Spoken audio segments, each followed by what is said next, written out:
পিপিলিকা পিপিলিকা দলবল ছাড়িয়ে কোথা যাও যাও ভাই বলি, এখন না কব কথা আনিয়া কৃষ্ণলতা আপনার বাসা আগে বলি। এই ইয়ে,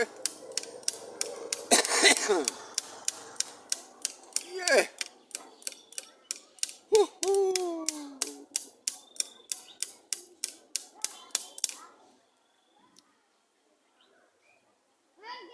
আমি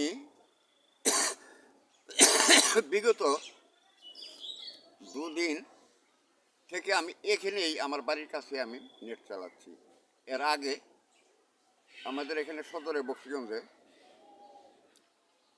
যেটি হলো এই ভারতের সীমানা থেকে আপনার এই 8-10 কিলোমিটার দূরে, তো ওখানে নেট চালাতাম।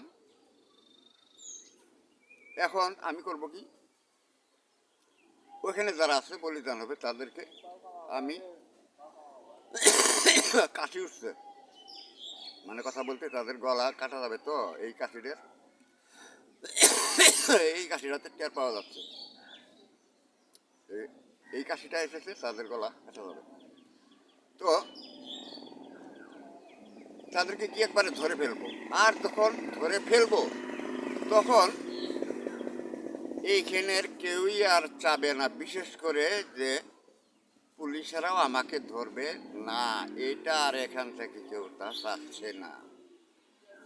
ধরবে যে আমাকে পুলিশেরা, ওই দিন এবং কাল ছবি চলে গিয়ে এই যে বাঁশের যে ইয়ের উপরে এই ঝাড়ের, হ্যাঁ আজকে দেখাবো, এর আগে অবশ্য বলেছিলাম, দেখাইনি, ভুলে গেছিলাম, এখন দেখাবো।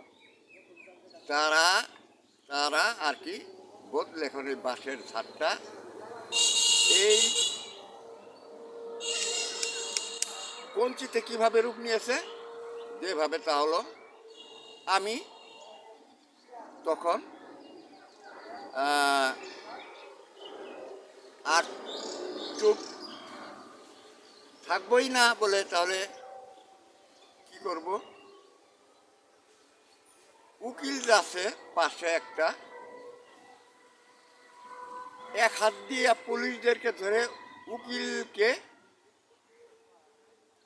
একটা দড়ি দিয়ে ধরবো, দড়ি দিয়ে ধরে দুইটাকে একসাথে বাঁধবো, বেঁধে রাখবো শুধু কি এই কঞ্চির মতো দড়ি, এই কঞ্চির মতো, এই আরেকটা কঞ্চি আছে উপরে, এই যে এই যে এই যে এই যে এই যে এই কঞ্চির মতো দড়িটা রাখবো, ঠিক আছে। তো এই আর কি আজকের স্টোরি, যাতে আমার কোনো সমস্যা নেই। আপনারা মনে করবেন যে হ্যাঁ তখন কি মানে এই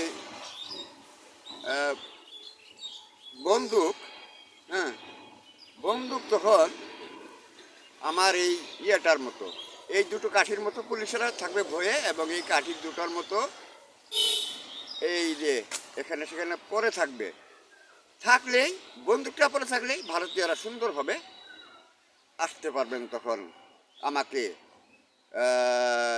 ভারতের মতো একটা দেশের, হ্যাঁ জয়ের মালা। আমাদের এটা একটা দেশ, আমি যা কিছুই করি দেখেন তো দেশের জন্য, তো ভারতীয় একটা তত বড় দেশকে আমাকে মালা পরিয়ে সেই মালা পরাতে পারবেন।